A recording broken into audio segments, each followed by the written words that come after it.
But there was a couple times where I filmed dying Afghans.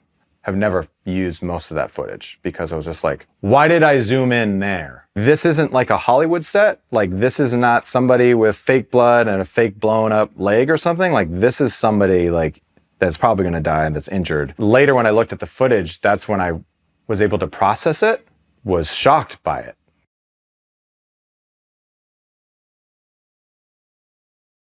My name is Robert Ham. I am an Army veteran, joined in 2007 and was in for about 7 years active and then another 3 years reserve. I was an Army combat correspondent, combat videographer.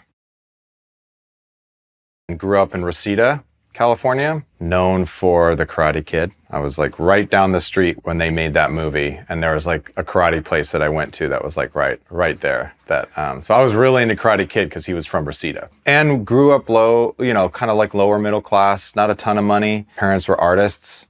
My dad was a traveling musician. My dad's from Fort Worth and my mom is from Detroit. In the early 80s, was playing with Cher in Las Vegas. After Cher had broken up with Sonny, she had started her residency in Las Vegas, and my dad and his brother were in her band. And my dad was like the backup singer, and he played some like sax and stuff. And there's some funny clips of him online playing with Cher in the 80s. And my mom was a groupie and was in Vegas with her mom, my grandma, and her best friend. And she had a crush on my dad from Cher, called him backstage, when you could do that, I guess, and they hooked up, and I was the fruit of their love. They both were living in Los Angeles at that time. My mom was, going to Cal Arts, which is a kind of an art school in Los Angeles, and my dad was just traveling. They got married, and I grew up in Los Angeles too. My dad was gone a lot. He was a traveling musician. A lot of like 80s, 90s bands and stuff. So he was gone a lot. So I kind of grew up like on my bike, kind of like the latchkey generation, just did kind of what I wanted and never really interested in military. 2 grandfathers were military though. They never really talked about it. My mom's dad was Marine, fought in Iwo Jima, joined December 8th after Pearl Harbor. The Army wouldn't take him, so he joined the Marines. On those ships on the way, fought in Guam and Iwo Jima. And then my other grandfather was drafted at 17 and went to Europe and was wounded, hit by grenade shrapnel about a week before the Battle of Bastogne. And he was in Patton's tanker division as an infantry. And so he was evac'd out after he got wounded and with a Purple Heart. Both of my grandfathers really never talked much about the war, as most of that generation did. So I didn't really have access to it. And my dad was a conscientious objector in Vietnam War. He did not, but he was young, didn't believe in the Vietnam War, was, a musician and everything. I had no interest in the military until 9/11. I was always into filming and cameras, and that's what I did. I had artist parents who like cultivated my desire to be a filmmaker. I had a video camera as young, filmed everything, made stupid short films with my friends in high school, then got an undergrad degree in film. I was 18 when 9/11 happened, still living at my parents' house, still collecting action figures and comic books. And I was, living in Los Angeles, and I remember the towers falling and just thinking, what is this world that we live in? What is going on? And I had too many questions and not enough answers. And that kind of started the journey. I was a really bad high school student. I think I hated high school. I went to Granada Hills High, graduated in May of 2001 from high school. Only got into one college, very conservative Christian college. I was just trying to get my life straight. This was the college that was going to make me study and fix my academic stuff and help me get on the straight and narrow, because I was like kind of like all over the place in high school. I had just started my undergrad at this college. I was still living at my parents' house. I was still sleeping, and my mom came in crying, and she's like, we're under attack. I mean, she was freaking out, because by that point from Los Angeles, we're 3 hours behind. I hadn't seen either one of the towers hit because it had already happened. I was just a kid. I was 18, not feeling like an adult. And I remember going to the grocery store that day. I mean, as most of us, I just sat and watched the news all day, crying, watching my mom freak out, my dad, and then I went to the grocery store, and I remember just looking at everybody and knowing, this is changing everything. Everything today is changed. Like you could see it in everybody's eyes. The cashier, the person wandering in aisle 3, we were just like totally like dazed and confused. And then of course 9/12 was the day that we're all like, let's go get these mofos, because we thought we knew everything. I think that was the moment where I just had, I thought about joining the military, but I had no access to, I didn't know what, I thought everything was infantry. I thought everything was like frontline. It wasn't until I actually went into the recruiter and talked to them and they said, hey, you have a degree in filmmaking. We have combat video. You should look into that. So that's when I was like, oh shit, I think this is for me.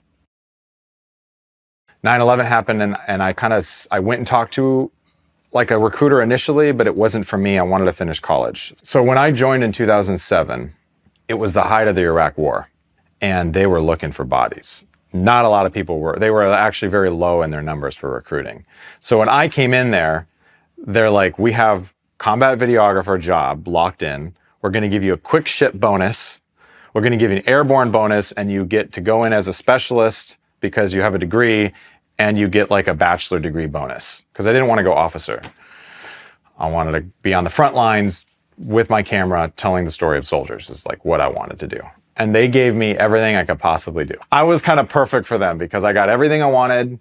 I got a huge bonus for being a combat videographer. I got airborne, and it was just like they never lied to me. They did me, my recruiter did me awesome. So I had no hard feelings for it. I mean, obviously the military was totally different than anything I'd ever experienced before though. So father-in-law was an Army recruiter for years. So he gave me a lot of like, this is everything you need to know. And he had just come back from a tour to Iraq. So he was like, his name was Larry, and he was a combat medic. He was a sergeant first class and was in a major hospital in Iraq and prepared me for everything. So I felt like I was physically ready. I mean, I was a physical guy. I played ice hockey in high school, worked out in college. So I was ready for boot camp. You know, I went in with a chip on my shoulder. I was ready to do good. Older than a lot of the other recruits that were there, like a lot of them 18, 19, 20. I was married. Not a lot of guys weren't married. My goal was to just always be top 5 in whatever it was. So like running, I had to work too because I was a bad runner, push-ups and sit-ups, and I just kept my mouth shut and did the shit, you know? One thing that I was super surprised about that I didn't think about basic that stood out to me the most was in the first few weeks, it was just like kind of prison. I've not been to prison, but I can imagine. I was surprised by how kind of racist everybody was at first. It's like the black guys hung out with the black guys, the Latino guys hung out with the Latino guys, the white guys, and so on. And if you're from Texas, you was the Texas white dudes. And if it was, but then like 2 weeks and then 3 weeks into it, it's like nobody gave a fuck about where you were from, what race you were, what religion. It was, are you gonna do the job? Can you do your fucking push-ups? Can you do the run? Are you gonna get me in trouble with the drill sergeant? Are you gonna be a good soldier? And that's what you kind of learn in basic, is that you kind of all have to meld into how are we gonna make this platoon work? There was one private named Private Bamood.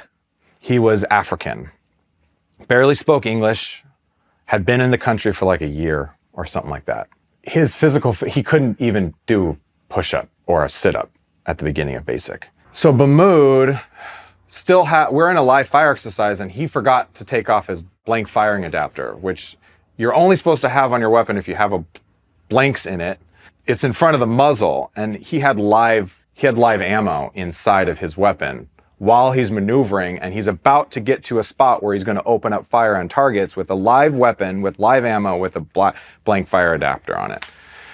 And I see Bamood doing this, and like I had to like watch Bamood throughout the whole time because he didn't understand things like we did because he was from another country. I had to stand up and kill the range and everything and then call out Bamood. And from that moment on though, Bamood was like, Ham saved my life. Like if it wasn't for Ham stopping all of this stuff. And I remember when I stopped it, the drill sergeants came over to me and started like fucking reaming me because why are you calling ceasefire on a live range. And I'm like, Mahmoud's gonna kill someone or kill himself. And he struggled a lot. He was gonna be an Army aviation helicopter pilot. So fast forward, we leave basic training. It's the one time we get to leave basic. We're at this church with all these nice people who are giving us a Thanksgiving dinner. We're all like amped up on basic. And they had instruments up at the top. If we wanted to go up and play music, we could go up. And nobody gets up because we're just there to eat and leave. Mahmoud gets up and he starts playing piano. And he's like a master jazz musician. Everybody was so annoyed with him because he was the guy who always got us into trouble. He was the guy from Full Metal Jacket, you know, who was just like, oh, he couldn't do it. He couldn't cut it. But when we saw him get up there and we're like, Mahmoud is somebody special, and we just couldn't see that because we're preparing for war. Mahmoud graduated. That was a thing where I think about a lot. When you're training at basic training, you kind of don't want to know all the personal stuff about everybody because you're so focused on getting through the tasks. And so it is easy to like dismiss and dehumanize people on that journey.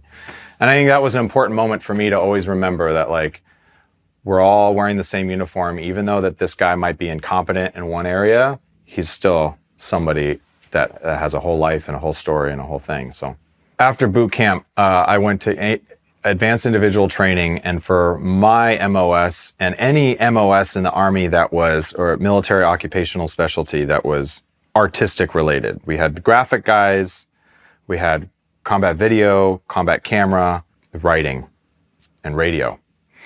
That was all at a school called the Defense Information School, which is at Fort Meade, Maryland, which is where the NSA is. It's like right across the street from the NSA. It's military art school rejects. It's like all the rejects who couldn't get into real film schools, who wanted to do camera, who wanted to do video, who are artistic, but like couldn't get into college, wanted to go here, but couldn't. Just the island of misfit toys. People who were excellent artists, excellent video people, but just couldn't get a hand up in the regular world and wanted to go out and be artistic in the military, you know? So Good Morning Vietnam. Robin Williams' character went to the Defense Information School in the 60s and did the whole radio school. So I went to the same type of radio school, print school, and then video. And then after that, I went to Airborne. I did 3 weeks Airborne school and then was stationed with an Airborne Infantry Brigade in Alaska. 25th Infantry Brigade Combat Team, Airborne. So when I went to Airborne school, I was like not excited. I was excited because I wanted to do some cool guy stuff in the military. I wanted the Maroon Beret. I was not a great runner, and Airborne school was like you had to keep up on the long runs. So that was a struggle for me. Jumping out of the airplanes though, every time I've ever jumped out, I think I have 18 total jumps. I hated every time. My exits out of the C-130 were so bad, I kind of got sucked out and then hit the side of the plane every time. So after my 5th jump, my whole arm was just purple and I felt like I barely got out of that. But, you know, I got that Maroon Beret and I was super proud of it. You know, I was super proud of getting those wings. Definitely did not want to show up to an airborne infantry unit without my wings. I came with my first wife, who was pregnant at that time.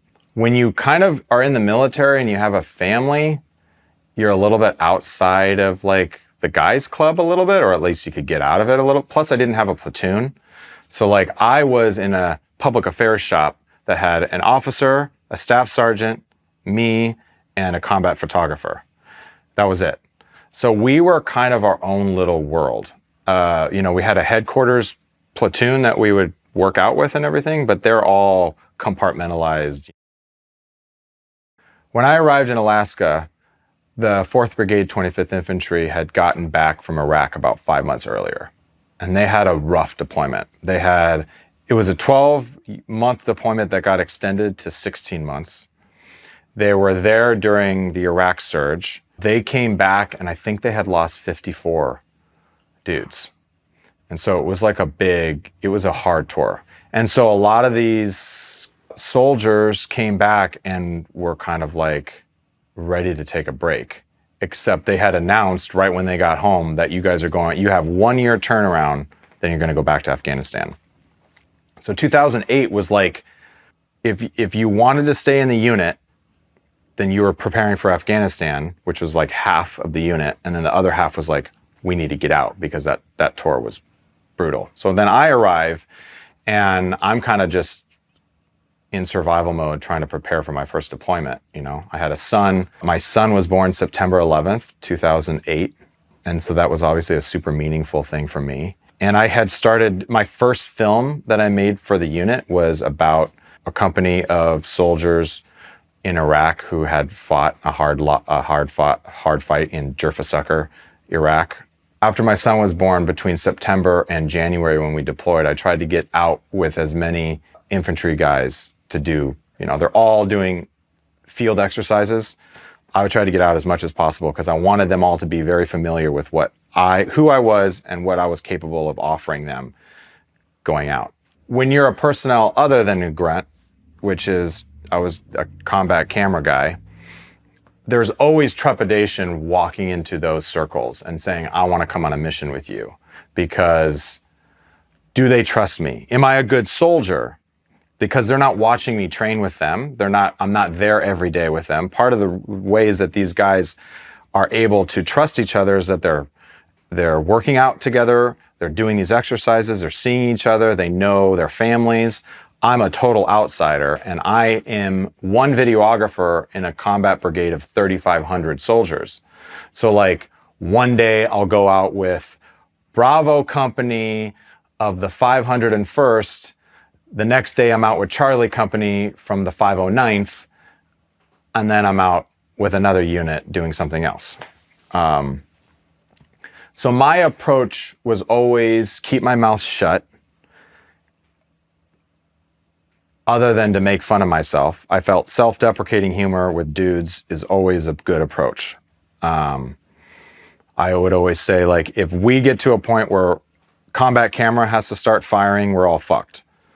So I'm going to shoot my camera. I'm going to use my camera unless we really shit hits the fan. You know, I always try to, when you come with airborne wings, and I always shot expert. You know, I was always trying to keep up on my PT to prove to these guys that I could keep up. I tried to never fall out of the long marches that we had to go on and everything, just try to keep up. But the biggest thing, the way that I ultimately won infantry, is by taking the videos that I would capture and putting together a badass video that they could show their families. And that was the thing that I always wanted to tell them. When they would ask me, can we trust you? I'd be like, well, my job is to make you guys look badass. That's my goal. I want your wife and your kids to watch the videos that I'm going to make and be like, mom is doing something badass out there. And that's what I did. So I made, like, you know, the deployment video before we left. You know, we had a big ceremony where all 3,500 of us were in, you know, a stadium where they do the whole send off, and they showed my video on the screen of like slow motion soldiers doing exercises and fast music. And I think I used Foo Fighters' You're My Hero, stupid ass song. Anyway, I've grown as a filmmaker since then. As someone who wants to tell stories, I kind of have always said, you know, if a tree falls in the forest and nobody's around to hear it, did it exist? And for a storyteller, the answer is no. Like, if nobody hears the stories that we're trying to tell, or then they kind of don't exist. The goal is to be seen and heard. And that was always my goal. And I think I have grown fond of the military veteran audience, because I've had experiences where I made something that they could watch with pride and then nudge their wife and be like, see, I told you, that's what I've been doing. Now you could be a little bit less mad because that shit's tough, right? And that's the way, is that the storytelling is able to kind of connect what we're doing with the people who don't get it. So when I saw like my shit on the big screen in front of all of the families, I'm like, yeah, this is exactly what I want to do. This is how, in my little way, little kid from Reseda is able to kind of contribute to this really big thing that's happening. And maybe I'm not a killer, maybe I'm not a front line. I'm not going to be the first guy in the door. I went into a lot of doors. I was never the first guy, but I was there with my camera ready to tell the story. And that was, you know, that's what I was proud to do. Another interesting aspect of that, because I was a specialist at that time, having that level of influence though in a brigade as a specialist afforded some special advantages. Unlike most specialists, I knew generals. I knew the 2-star general who had watched the film, who had like signed off on it before. I was always the guy who got the cool guy coin. I mean, my collection of coins for 7 years in the military as a staff sergeant is like bigger than most staff sergeants who have 6 years or 7 years. Just because I made a film, a general saw it and thought it was cool, you know? So sometimes I got out of some special duty kind of bullshit. I was able to get out of a few things because I had a camera and I was just, you know, so yeah.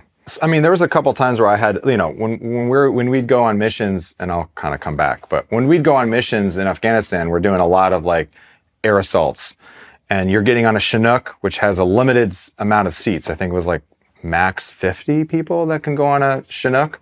You know, if a combat camera is getting on a Chinook, that's one less infantry dude that's getting on a Chinook, is the mindset of the infantry company who is about to go fuck up a village and wherever. So why am I there? I got to get in all these cool guy missions because I had direct access to the brigade commander, who is now saying, Robert has to go on this mission to tell a video story about what you guys are doing because all the wives and the kids at home are asking questions about what the fuck is mommy and dad doing in Afghanistan. How do we tell them what we're doing? That was my job. My job was to make something that can go back home so that the families can see PG-13 version of what their family is doing. Now, it is PG-13 because I worked for the government. I had to self-censor. There was an agreement with the infantry guys, with me. There are things I won't film. I'm not an outside journalist. I'm not here to get a gotcha. I'm not here to film if somebody is fucked up. Because I have a sergeant major breathing over my back who doesn't even want me to film if their rank looks wrong on their uniform, let alone if somebody's doing something that they shouldn't be doing. So am I a journalist? I always said I was not a journalist. I worked for the US Army as a combat videographer, and I knew what my mission was: to make the soldiers look cool and to tell their story as emotionally and honestly as I could, considering that I had DoD restrictions.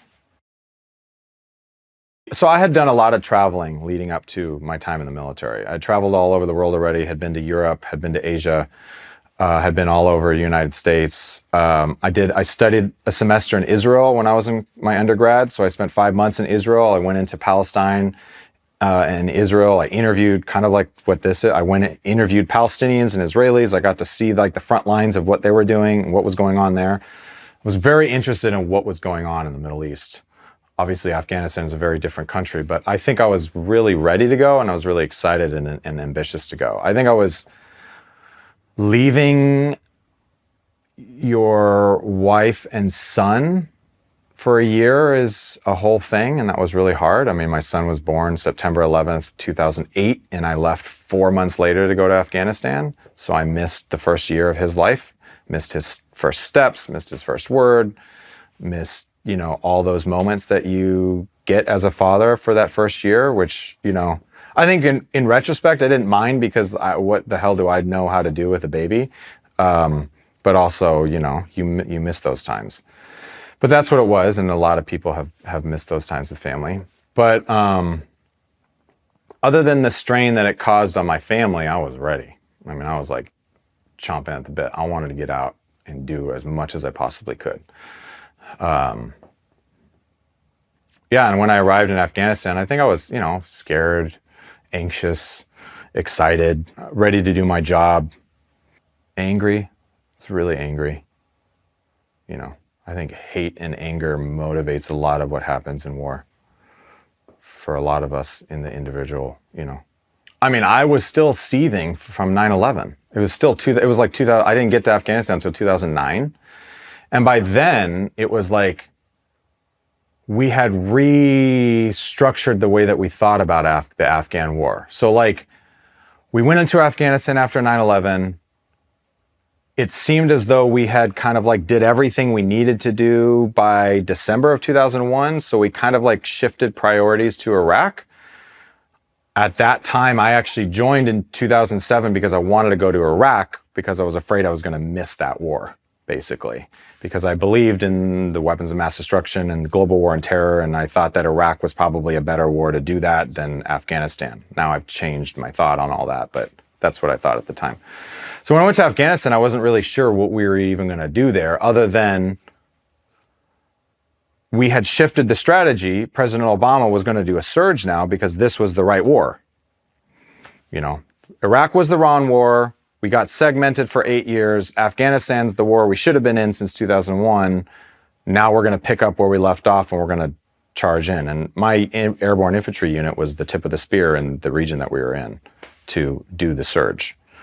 So I don't know if I believed in the mission, but I believed that we were. I did believe that we could do what we said that we were going to do, I guess.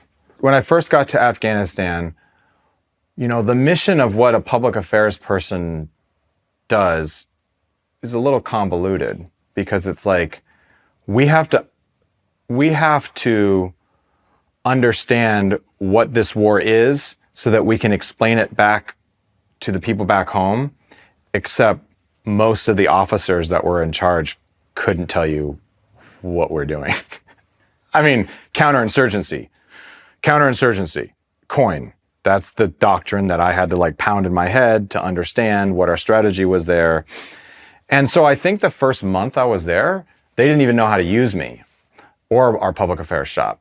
So actually I was super underutilized the first month, and I was mad about it. We had just gotten in and we had transitioned, and my brigade commander was super conservative with public affairs because he was afraid of the story, because you don't want any of the bullshit getting out there or what's going on or how bad the war's going or anything like that. So they put me, I just did guard duty every other day. The other days I just begged them to let me go outside the wire, and they kind of held on to me a little too closely that first month. On my own time, I did a story about explosive ordnance disposal team. I found these guys, I went over there, I found my own story, I made friends with them. They convinced my command to let me go out, and they had found a vehicle-borne IED in the city host. It's 10,000 pounds of homemade explosives that these guys found. They brought EOD out, and these guys and gals have balls of steel and just did what they did and brought it all back to the base. And now we have 10,000 pounds of homemade explosive and all of this munitions and stuff that they found. And they're like, we're going to spend all day blowing this up. Would you like to come? And I'm like, yes, please. Like, I can't wait. So I spent all day with these EOD guys blowing up like these big explosions. And I think that was my first outside the wire mission. And it was easy. It's we have security. Nothing's going to happen. We spent all day blowing up and making these big mushroom cloud explosions. And it was awesome. And it was just like broing out, blowing shit up. A little Afghan kid stole one of my cameras and ran off with it because I had let one of the infantry guys use it to film, and he kind of like left it on the rock or something for 5 seconds, and an Afghan kid grabbed it and stole it and ran off, and who knows where that camera is. But that was my first outside the, and then I made that story, the EOD story, and I gave it to EOD first. I said, EOD, watch this. And EOD was like, oh, fuck, yeah, this is it. Cool video, Ham. And then we sent that to the commander, and he's like, oh, this is what you do. Oh, this is what you're capable of doing. Get him out of here. No more guard duty, no more sitting around the base, get him out with the units. And then that's when I started going out on units. So it was like a really slow beginning. And then it was just like every time a cool unit was doing something, I tried to get out with them. I mean, there was always mortars. There's always like random pop shots and shooting and stuff going on. I got my combat action badge from my first. I mean, I probably could have gotten it a few times, but the first time I got it was a big mortar attack that happened, and we responded with artillery and stuff, and got really close. The mortars got really close. I was with Cyphala one time when, I mean, it's in the film Interpreters Wanted, where we heard outgoing, or what we thought was outgoing, and we step outside of our public affairs office, and like it was like 20, 30 meters in front of us, a huge explosion from a mortar. And I look at Cyphala and he looks at me, and we just start laughing just because we're like, holy shit, we could have died. Look at that. What are we doing? And then we ran to the bunker, and I'm like, oh shit, I need my camera. So I ran from the bunker back to the thing, grabbed my camera, and came back, and that kind of shit. So Cyphala is he's just like my brother. I made a film called Interpreters Wanted about Cyphala and Ishmael. Ishmael is Cyphala's younger brother, and these are two interpreters that I had served with in Afghanistan.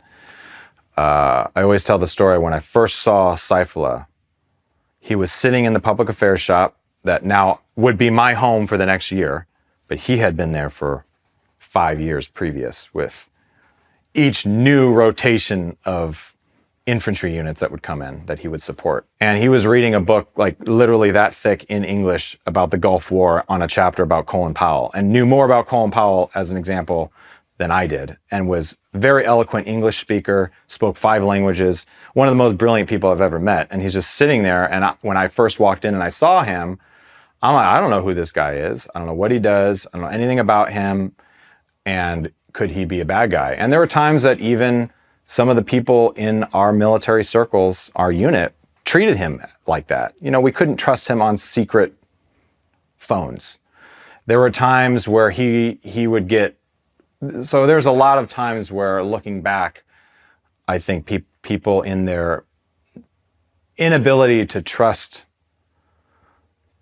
Afghans, whether they were Afghan army, Afghan interpreters, or anybody, that lack of trust played over in a lot of areas that, are kind of like I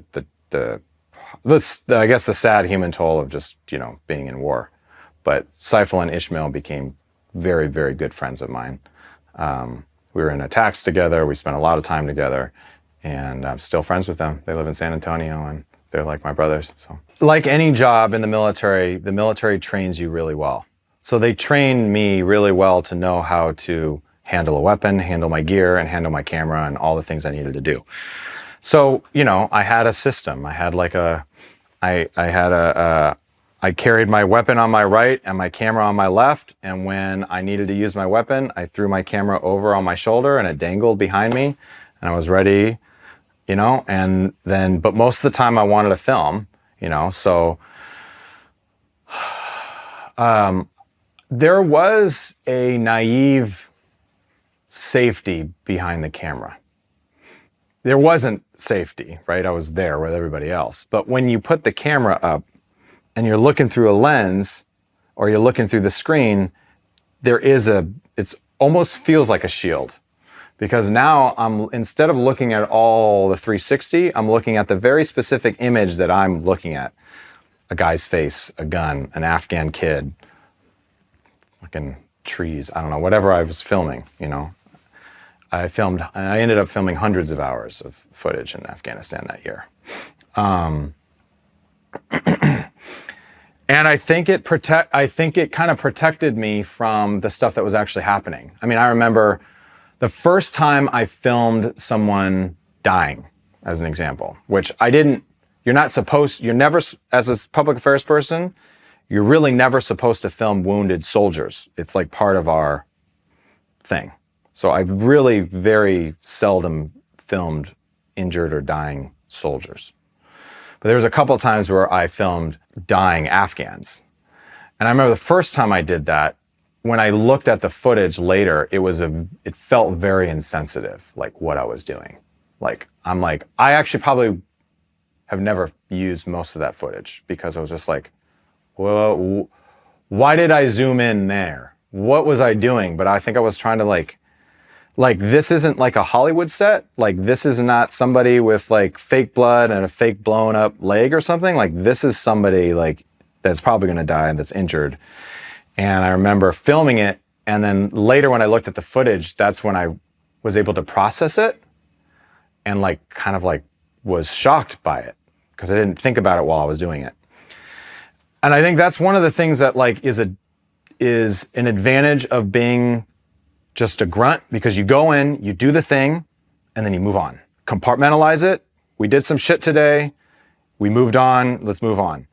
Like with what I was doing, I was there watching it, and then I'd come back and I'd like overanalyze it over and over again, looking at the footage and stuff.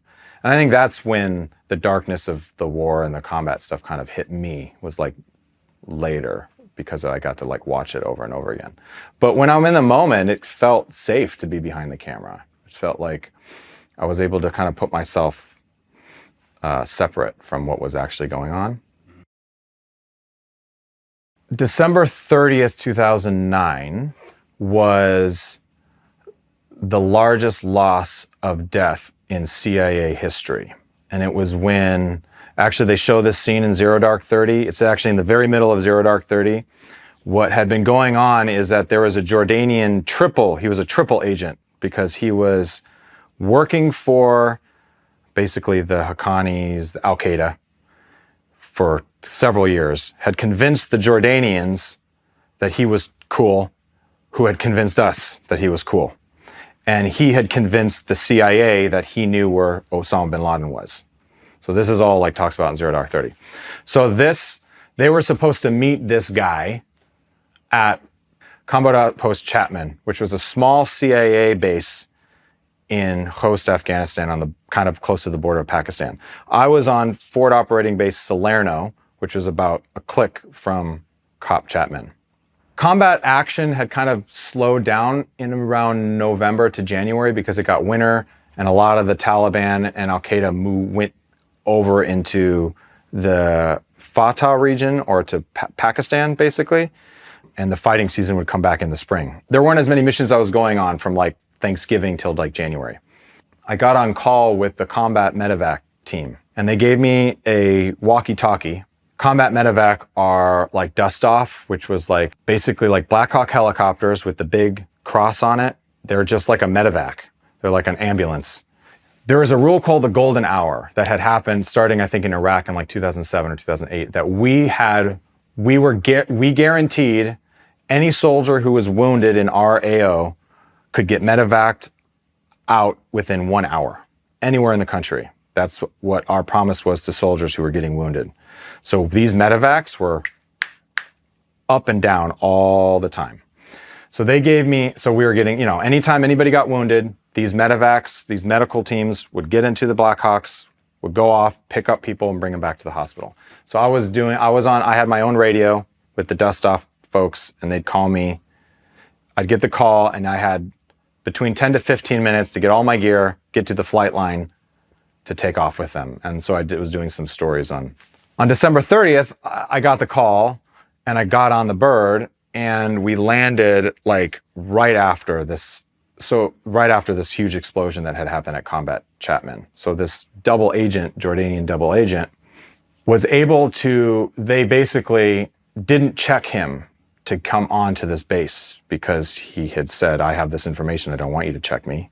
And they ignored the protocols to let him on the base. Then when he got on the base, he had a IED vest that he blew himself up on. Since Beirut in the 80s, it was the largest loss of CIA life, where I basically landed with the medevac team several times to pick up all of these folks. That was one of the most chaotic days for me in the war, because there were no rules. I filmed a lot of stuff. The people who were killed, there was also a whole bunch of other people wounded. And then they're bringing all these people back to the hospitals, and they're trying to figure out what's going on. Nobody knew what was going on. So I was just kind of like filming all of it in the middle of that whole mess. And then not until years later do you realize like what actually happened, because a lot of this stuff was like classified, who was killed. We didn't even know who got killed because they were CIA people. It wasn't until I was like in the theater watching Zero Dark 30 when that happened that I'm like, holy shit, like that was a crazy day. There were things that I shut my camera off for out of respect of the situation. Like right now, the situation is turn the camera off and help.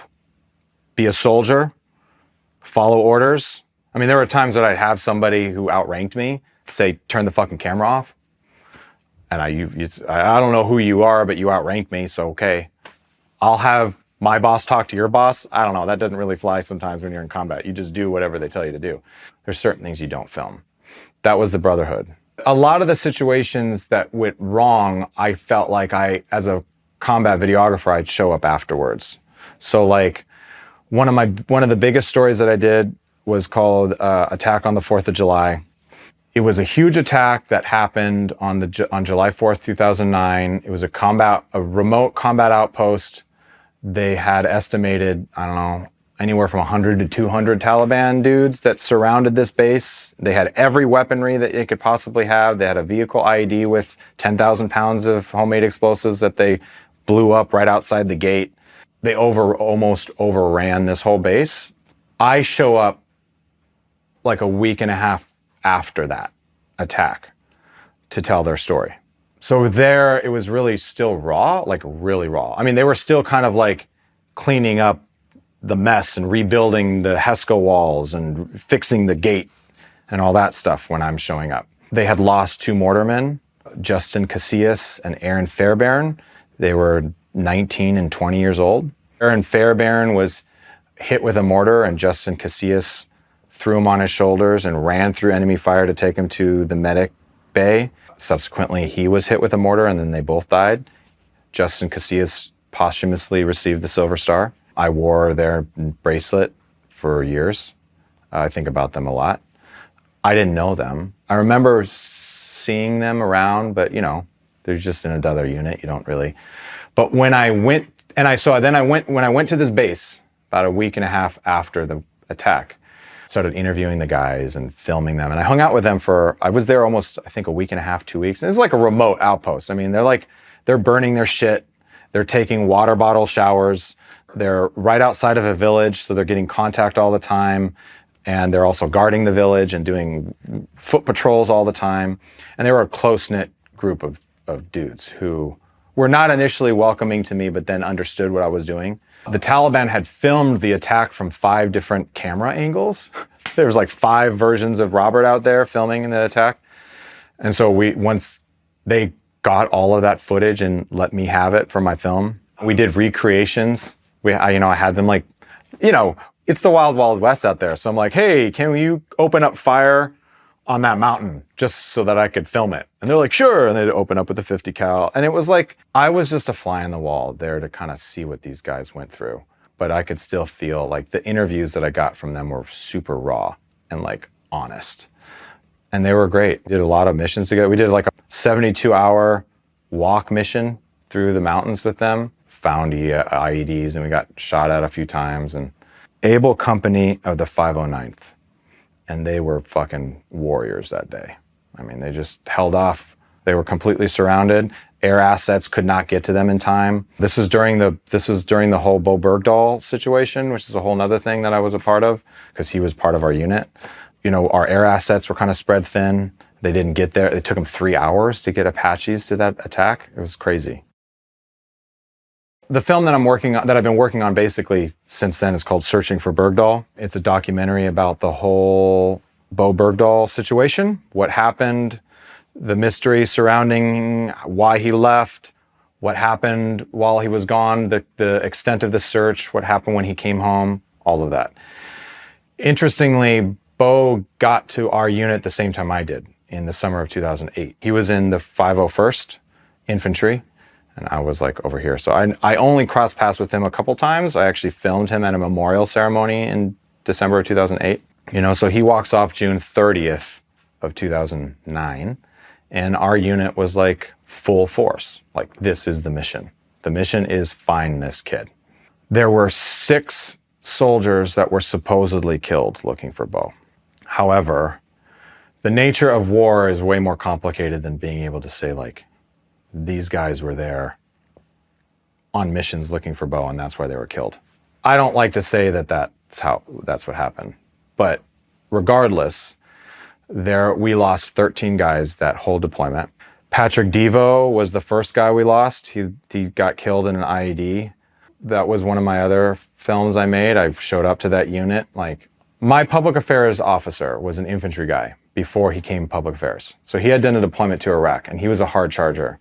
But one thing he required that I had to be, and that was any memorial for anybody that was killed in RAO, I had to go and film the memorial, and then I had to make a little DVD package, and I had to send it to the family. That was like, no matter what happened, no matter what, Robert, you could, well, Specialist Ham, you do whatever the fuck you want to do, but when I will take you off of a mission if somebody dies to send you to the memorial. And so they would do these little combat memorials, right? I did a video called Continuing the Fight for a Fallen Brother, because Devo was our first guy killed. Basically, that unit went on a vengeance mission after he got killed and found the guy who planted the IED and killed him. And I was there. It started when I went to his memorial, and I lived with those guys for a couple weeks, and they wouldn't stop talking about Patrick Devo. They wouldn't stop talking about him. What a good guy he was. His character. He was 28. He joined when he was 27. Like, what dude joins when he's 27, the Army, and has a sense of humor and is like a good guy, and he was like well liked, and he just like was the guy that happened to be in that seat the day they hit an IED, you know. Good soldier, all the things. The unit really liked it, and interestingly, I think it was like 10 years later, on the day that Devo had died, I got an email from his mom who said, I could never watch the film when you made it years ago, but I just watched it. Thank you for making it. And that's how I felt about all the guys that we lost, you know. And now I'm making this movie called, you know, Searching for Bergdahl. And to me, it doesn't really matter like what mission any of these guys were on. It doesn't matter to me. It matters that they were there serving their country. They were killed in action doing what our country asked them to do, you know. Darren Andrews, doesn't matter what mission they were on, although the mission that Darren was on was to secure the elections that were happening in August of 2009. So that was our main mission in Afghanistan there. We were going to host and help secure free elections for the Afghan government in 2009, which they had never had ever, basically real elections. That was our main mission. All of our units were out there trying to secure the different regions. And Darren Andrews they were on a mission. He was getting out of the truck. He sees a Taliban guy pop over a berm with an RPG, and he fires the RPG at Jason Zavodny, who is his staff sergeant. Darren pushes Jason out of the way and takes the RPG to his chest. He was a first lieutenant. It was his second deployment. Years later, I interviewed his wife, who was pregnant at the time and had a 2-year-old son. He was like everybody loved Darren. He's a great leader. I interviewed his parents, who are wonderful people, Texans to and through. He received the Silver Star posthumously. He received the Texas Medal of Honor. You know, I could go on. There's like all these guys, you know. Kurt Curtis, he was another amazing guy who I had met before we deployed, and I had known of his reputation. He had done 3 deployments prior to Afghanistan. He had a wife and 3 kids and was not supposed to go on this deployment. And I interviewed the sergeant major. His name is Sergeant Major Wolf, one of the most stable, amazing leaders at the command sergeant major level that I had seen. He was the 501st commander, and he just had a way with him. And I did a lot of missions with him too. And he had told me we were lacking staff sergeant leaders moving into Afghanistan because the Iraq tour was really beat up on some people, and they wanted time with their family. They didn't want to turn around and go do another war. Kurt Curtis was not supposed to go on that. We needed guys like him. So Sergeant Major Wolf calls in Staff Sergeant Curtis and says, I need you to come on this deployment with me. We need your leadership. Kurt Curtis goes back to his wife, tells his wife and his 3 kids. She says, okay, this is your last one. His story is crazy. And I tell his story in Searching for Bergdahl. He was the first one in the door on a bad mission, got shot in the head, killed immediately, you know, 4th deployment. Shouldn't have ever been there, but he was. And those are the kind of guys that like we have to remember. I think about him all the time, you know. And I didn't know him, but I know his story now, and I carry his story with me. It was pretty quick that I started to trust Seifel and Ishmael. They were with us. They had our previous unit could validate them. And so I grew close to them fairly quickly. The Afghan National Army soldiers were always kind of suspect for us. As the war continued I think by the time it's 2011, 2012, 2013 in the war, the blue on green, like the Afghan soldier, we started getting a lot of like Afghan soldiers turning their weapons on Americans. And that started to happen later. But by 2009, it wasn't happening as much. Every American platoon we had an Afghan platoon go with us. And they did the same shit that we did.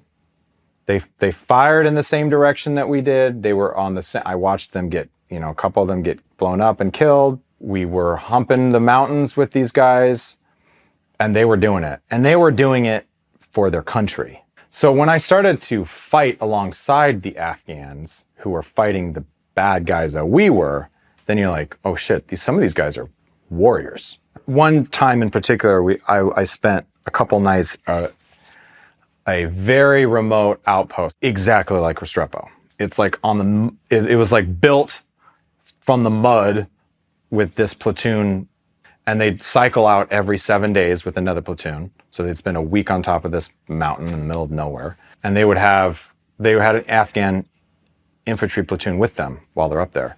And I mean, this is like the worst camping ever. They didn't have an attack while I was up there, but they were always getting attacked, you know. I don't know, I just kind of grew a healthy respect for the Afghan soldiers that were there. And really, we all needed to have some respect for the enemy too, because they're doing some hard shit to fight us out there.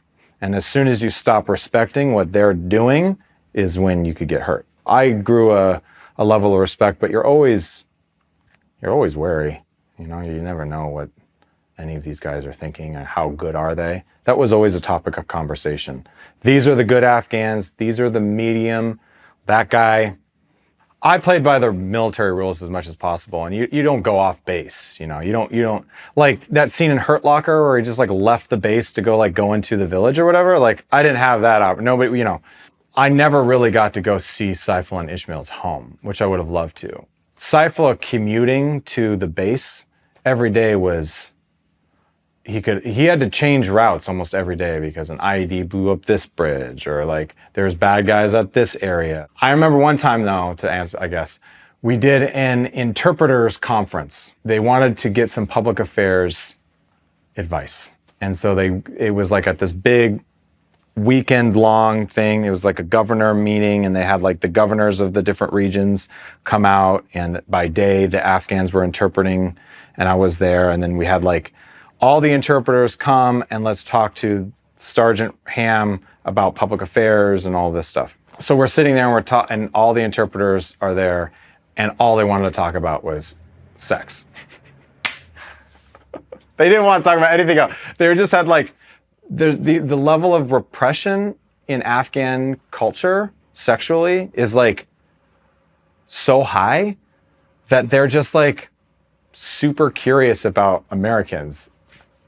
You know, I saw a lot of Afghan culture through going into villages and doing what we were doing as an infantry unit. Most of the time you just see them doing what they do, and then you have a more personal exchange when you have to go in and tear up their houses or their tear up their village for weapons. Or I think a super humbling thing for me was hearing how hard the war was on Saifullah. He commuted from a village to our base. He had to be there early every morning. Every time he would get in the car to go to and from the base is a dangerous situation for him. It got so bad for his family that while we were there, his house got blown up.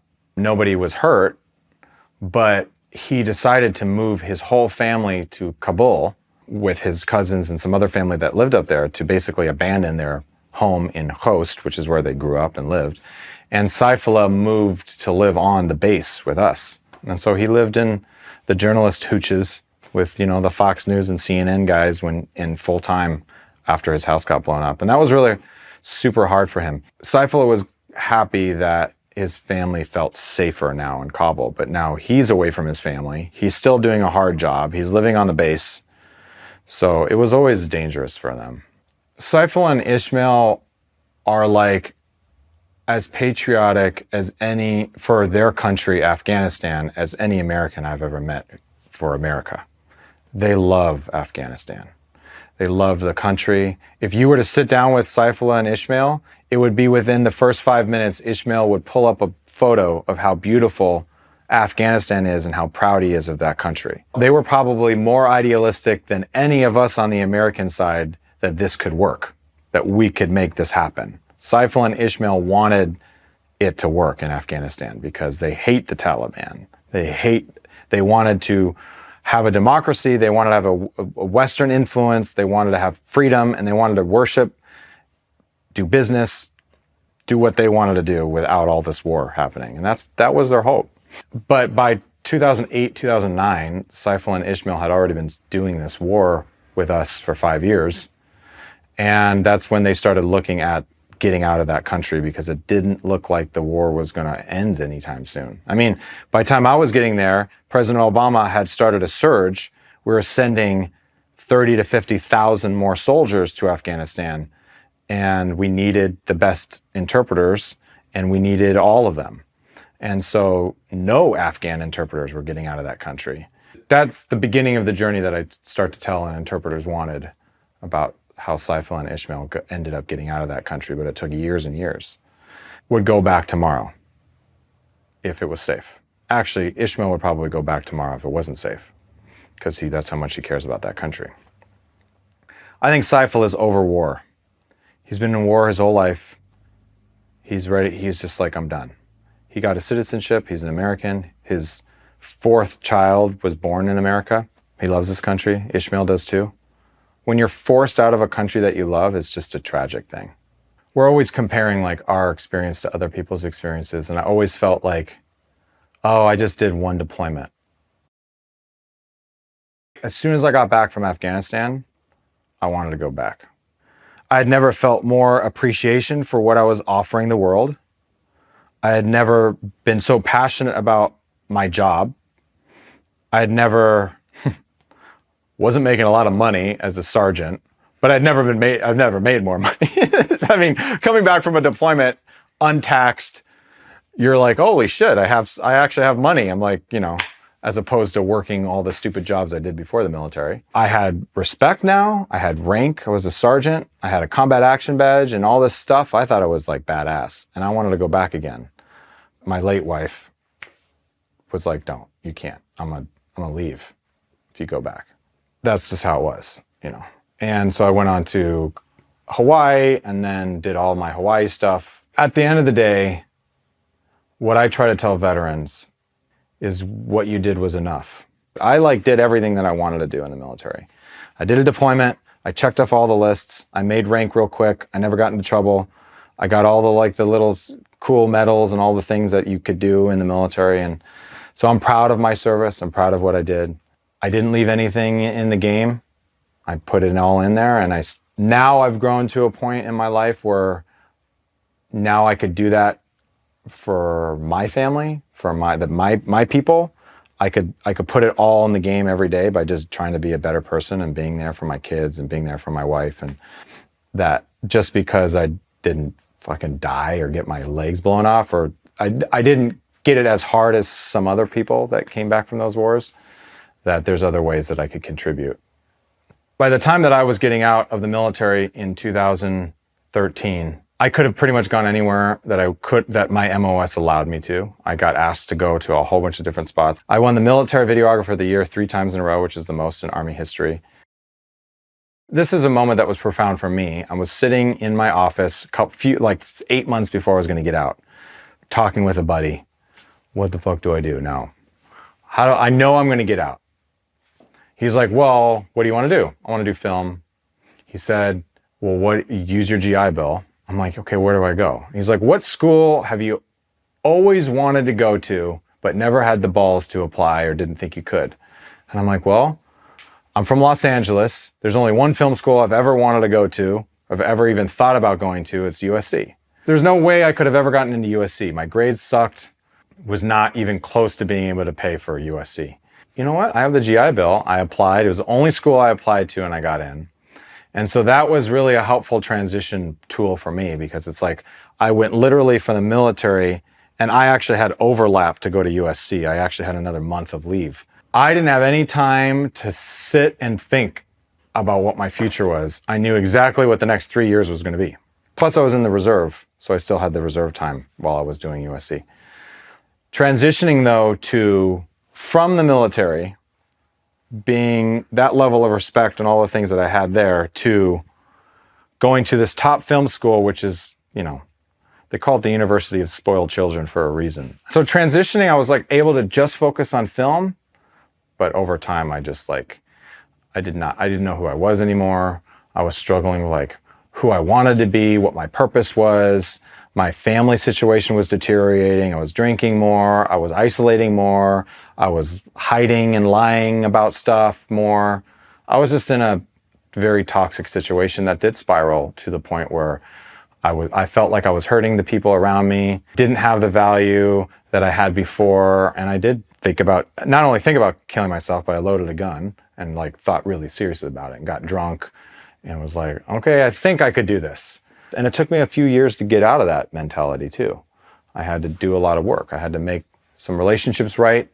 I had to cut off some relationships. I had to admit to some of the stupid shit that I was getting involved in. I just had to make some major changes. And that was all hard because you don't know you need help until all of a sudden it's like, oh my God, now I really fucked up my life. That was a pathway. And I'm still healing, still growing and learning and dealing with the demons, and thankful for how far I've come and thankful to the people who have been there for me along the way, I think when we have powerful experiences with people that we've grown to love and they're not here anymore, we want other people to understand both our pain, also the experience of that person that's not here anymore. Because when we can humble ourselves and put ourselves in the shoes of people who have gone before us, sacrificed, done hard things, it humbles me to say, I'm still here for a reason. I'm still here to do what God put me here to do. That person's not here anymore. This group of people are not here anymore. How they got to being not here anymore is really tragic and sad. And we as a society need to like honor that. I think the only way that we could truly honor people is by understanding like what they went through. And story is as ancient as humans. We pass down stories through millennia. Our greatest stories of our religions, our greatest stories of our mythological heroes and our real heroes and our societal values are baked into the stories that we tell each other. I lost my first wife to cancer. And one of the things that I told my kids, which is like probably one of the hardest things to go through when you're losing their mom. I didn't know what to say at times. But one of the stories that I have to tell myself that I told my kids through this trial that we were going through was about my great-grandma. My great-grandma is an Armenian genocide survivor. So my mom's side is Armenian. When the genocide started in 1915, my great-grandma was 12. She watched her whole family murdered, basically one by one. Her father was beat to death by the Turkish soldiers. Her oldest sister committed suicide on the long march to the death camps. Her mother and her baby brother were smothered in a crammed train on the way to the death camps. And she made it all the way as a 12-year-old to Der Zor, which was basically like the Auschwitz.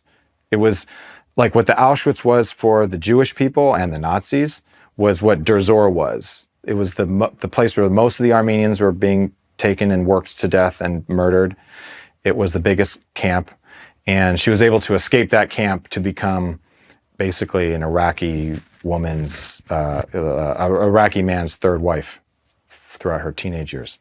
My great-grandma survived this genocide. after watching All Her Family and made it to America at 18 years old. The resilience that it took for that woman to do all that, to get to that, and then to get to America and to still have kids, which were my grandparents. And then I remember sitting on my great-grandma's lap growing up. I think I was 12 when she passed. She started telling me stories about the genocide when I was like 6 or 7. I mean, she told me how she watched her family get murdered when I was 8. Just like in passing conversation. I didn't even know what was going on, but she was now the story carrier of this genocide now from first eyes experience. And now I am her great-grandchild who now have to carry this story, because if we don't remember what happened to the Armenians, if the Armenians don't remember what happened to the Armenians, the rest of the world is not going to. I mean, Turkey still denies it. There's still people that deny the genocide, don't want to talk about it. So once you forget these pockets of history, it's the stereotype, or it's the cliche, we're doomed to repeat it. Absolutely, 100%. That's why we have to understand the Holocaust and what happened to the Jewish people during World War II. It's why we have to understand what happens to war and how easily we are able to dismiss humans and push them aside and kill them for our own political causes or for money or for power or for whatever. That's what I think about when I go into each of my stories. It's like, how do I humanize people so that they're relatable to people way outside of their common experience, and preserve that story so that my kids and their kids and their kids have access to a story that will make ultimately all of us a little bit better, a little bit more compassionate, a little bit more empathetic, a little bit more kind, and also righteous indignation for the evil that happens out there. Because I'm also not naive to the brutality of evil men and women and what hard people have to do in order to stop it. I've been doing filmmaking a long time. I kind of, I grind. That's what I do. I go from story to story and I try to do the best I can, and then I move on to the next story. And I'm a story kind of collector. You could see my collection of stories on my website, Hammer Productions, Hammr, no E, productions.com. My latest documentary, Interpreters Wanted, can be seen on veterantv.com. They are partners with me on that film. And you could go there and check it out. I have a film called Searching for Bergdahl that I'm working on that tells that whole story of the long search for Bo Bergdahl, the soldier that walked off his base in 2009, and the subsequent drama that happened after. I have another film called Zaslow K427, which is about the longest tenured mine detection dog team in post 9/11 history. He was Juan Colon Estrada, was a Puerto Rican American soldier who was partnered with Zaslow K427. And they did 3 deployments to Afghanistan, 10 years of service together, which is really rare. It's usually like 1, maybe 2 deployments with the same dog, but 3 deployments is pretty much unheard of in 10 years.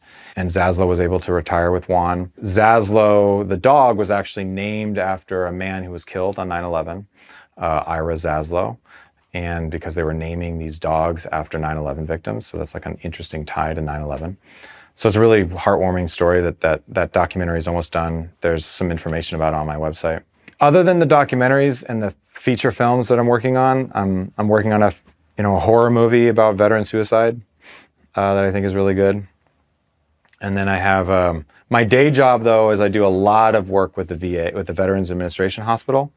I do subcontracting video work, which is sometimes as boring as it sounds, and sometimes is actually really cool. We've done some really great, we've told some really great stories about what's going on in the VA on the positive side. I also have done literally films that are on my website about scandals that have happened in the VA. So I'm very aware of the difficult bureaucratic nature, the struggles that veterans have within the VA system, and how complicated that can be to navigate. And yet, I also believe it's a system that our government has put into place going all the way back to Abraham Lincoln.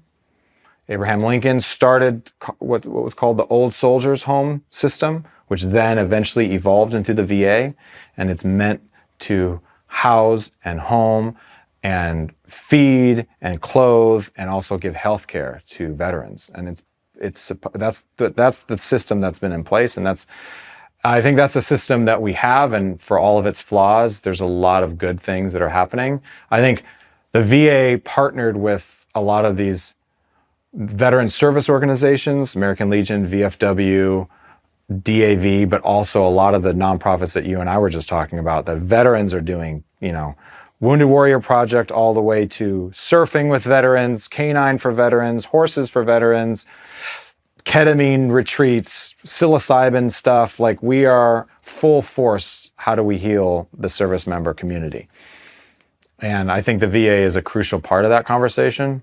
So I'm really proud of that work also. And it's also like, I have a very realistic understanding of what the limitations are.